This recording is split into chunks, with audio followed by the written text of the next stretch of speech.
फिल्मी किस्से बाय राकेश में आज रिबेल स्टार की बात करेंगे, यानी शम्मी कपूर की बात करेंगे। उन्हें एक विद्रोही कलाकार के तौर पर प्रमोट किया गया। उस कलाकार का विद्रोह ये था कि जब सभी नायक बहुत ही सहज होकर पहले से चली आ रही मर्यादा में ही अपने अभिनय के जौहर दिखाते थे, कुछ नया करने की कोशिश नहीं करते थे, ऐसे में शम्मी कपूर ने एक एंटरटेनर बनकर अपनी अलग पहचान बनाई। पर्दे पर गाने में ऐसा अभिनय किया जिसे कुछ लोगों ने डांस का नाम दिया, कुछ ने कहा ये उनकी अदाएं थीं।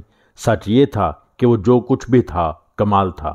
शमशेर राज कपूर का जन्म 21 अक्टूबर 1931 को पृथ्वीराज कपूर के घर बॉम्बे में हुआ, लेकिन उनका बचपन कलकत्ता में गुजरा क्योंकि उन दिनों पृथ्वीराज कपूर कलकत्ता के न्यू थिएटर स्टूडियोज़ के साथ काम कर रहे थे।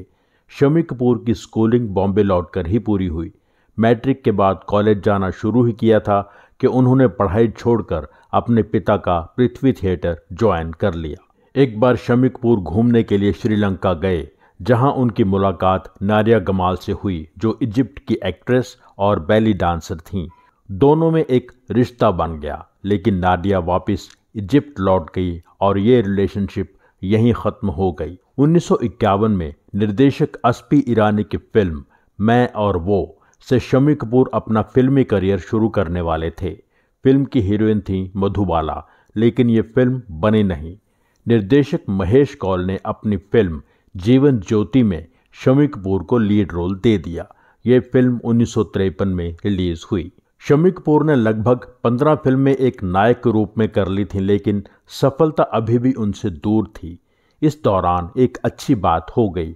उनकी मुलाकात उस दौर की फेमस हीरोइन और लाजवाब अदाकारा गीता बाली से हो गई और चुलबुली गीता बाली ने शम्मी कपूर का दिल जीत लिया। उनकी शादी कैसे हुई, इस पर आप ये एपिसोड देख सकते हैं, जिसका लिंक आई बटन में है। गीता बाली एक कामयाब एक्ट्रेस थीं। शम्मी कपूर लो बजट फिल्मों के फ्लॉप हीरो थे। शम्मी कपूर बहुत निराशा के दौर से गुजर रहे थे। उनके पिता पृथ्वीराज कपूर एक पॉपुलर कलाकार थे।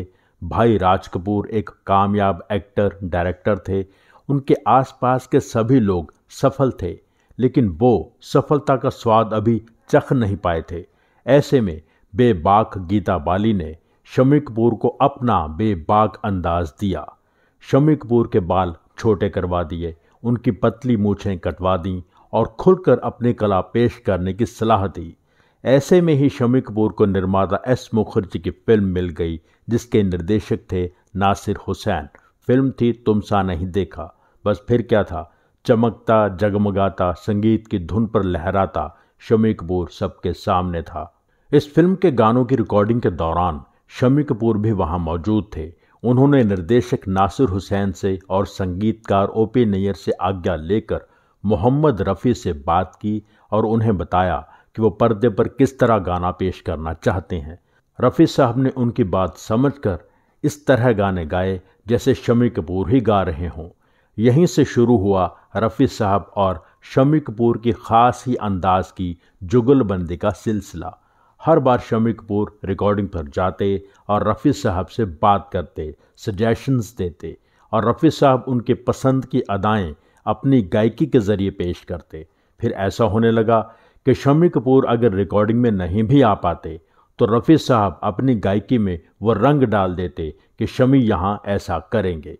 तुम सा नहीं देखा की बात पर लौटते हैं। शम्मी कपूर को जिस हिट फिल्म की तलाश थी वो सबके सामने थी, पर शम्मी कपूर के स्टार बनने की गूंज 1961 में सुनाई दी। सुबोध मुखर्जी ने शम्मी कपूर और सायरा बानो को लेकर फिल्म बनाई जंगली। देश भर के सिनेमा हॉल में याहो की गूंज ने शम्मी कपूर को स्टार बना दिया। मुखर्जी ने शम्मी कपूर को रिबेल स्टार के तौर पर प्रमोट किया। क्रिटिक्स और कुछ विद्वान शम्मी कपूर के खिलाफ बहुत कुछ कहते लिखते रहे, पर शम्मी कपूर ने अगर ये अंदाज ना अपनाया होता तो पापा पृथ्वीराज कपूर और भैया राज कपूर की छाया में गुम हो जाते, अपनी कोई पहचान ना बना पाते। सबसे बड़ी बात, जनता उनसे प्यार करने लगी थी, उनकी फिल्में एंजॉय करने लगी थी। 1963 की फिल्म थी ब्लफ मास्टर, जिसमें 4 लोगों ने उनको प्लेबैक दिया। हेमंत कुमार का गाया गाना ए दिल अब कहीं ले जा। मोहम्मद रफ़ी के 2 गाने गोविंदा आला रे और लता के साथ हुस्न चला कुछ ऐसी चाल। मुकेश का गाया सोचा था प्यार हम ना करेंगे। शमशाद बेगम का गाया चली चली कैसी हवा ये चली, साथ में उषा मंगेशकर। इस गाने में शम्मी कपूर फीमेल गेटअप में थे। उस दौर में मेन लीड एक्टर कॉमेडी नहीं करते थे। भगवान दादा ने की, किशोर कुमार ने की, लेकिन कॉमेडी करने वाले हीरो को कॉमेडियन ही माना जाता था। शम्मी कपूर पहले ऐसे हीरो थे जिन्होंने कॉमेडी को अलग लेवल पर पहुंचाया। एक्शन उस दौर में ज़्यादा नहीं होता था, जितना था उसमें भी शम्मी लगते थे कि कई सारे गुंडों को एक साथ मार पीट सकते हैं। ऐसा नहीं था कि शम्मी कपूर के सारे गाने उछल कूद वाले ही होते थे। रोमांटिक गाने के समय शम्मी कपूर रोमांटिक हीरो लगते थे। सीरियस गाने में कहानी के किरदार में डूबे लगते थे। एक तरफ एंटरटेनिंग हीरो वाले किरदार और दूसरी तरफ ब्रह्मचारी जैसा संजीदा किरदार भी शम्मी कपूर ने बहुत सहजता से निभाया। ब्रह्मचारी के लिए उन्हें film fair best actor award से नवाजा गया। प्रोफेसर में शम्मी कपूर ने जो किरदार निभाया वो उनके पसंदीदा किरदारों में से रहा। उनको एक बूढ़ा आदमी बनकर ललिता पवार के साथ प्यार की एक्टिंग करनी थी और शम्मी कपूर ने जो किया वो कमाल था। तीसरी मंजिल के एक गाने का सेट लगा हुआ था कि शम्मी कपूर की पत्नी गीता बाली एक बीमारी के चलते इस दुनिया से रुखसत हो गईं। ये शम्मी कपूर के लिए बहुत बड़ा झटका था, लेकिन कुछ महीने बाद वह एक सच्चे कलाकार की तरह अपने काम पर लौटे और सबसे पहले तीसरी मंजिल का वो गाना शूट किया। उसके बाद कुछ समय के लिए शम्मी कपूर और मुमताज़ के बीच अफेयर की बातें भी चलीं। 1969 में शम्मी कपूर ने नीला देवी से शादी कर ली थी। खाने पीने का शौकीन तो कपूर परिवार रहा ही है। शम्मी कपूर भी थे। अपनी पर्सनैलिटी को ज़्यादा सालों तक हीरो की तरह बनाकर नहीं रख पाए। 1971 की फिल्मों के बाद से ही उन्होंने मेन लीड हीरो आना बंद कर दिया था। 1972-1973 में उनकी कोई फिल्म नहीं आई। बहुत देर से रिलीज हुई फिल्म छोटे सरकार शम्मी कपूर की आखिरी फिल्म थी एज हीरो। ये 1974 में रिलीज हुई। 1974 से शम्मी कपूर ने कैरेक्टर रोल्स करने शुरू कर दिए थे। एक कैरेक्टर आर्टिस्ट के तौर पर उनका सफल करियर बहुत लंबा चला। 1974 में शम्मी कपूर ने पहली बार फिल्म डायरेक्ट की मनोरंजन, जो अमेरिकन फिल्म से इंस्पायर्ड थी। इसके बाद 1976 की फिल्म बंडलबाज का भी निर्देशन किया। 1982 की सुभाष घई की फिल्म विधाता में उन्होंने अपने किरदार के लिए बेस्ट सपोर्टिंग एक्टर का फिल्म फेयर अवार्ड हासिल किया। एक कैरेक्टर आर्टिस्ट के रूप में वो लगातार काम करते रहे। 2011 में वो आखिरी बार बड़े पर्दे पर नजर आए जब उन्होंने फिल्म रॉकस्टार में काम किया।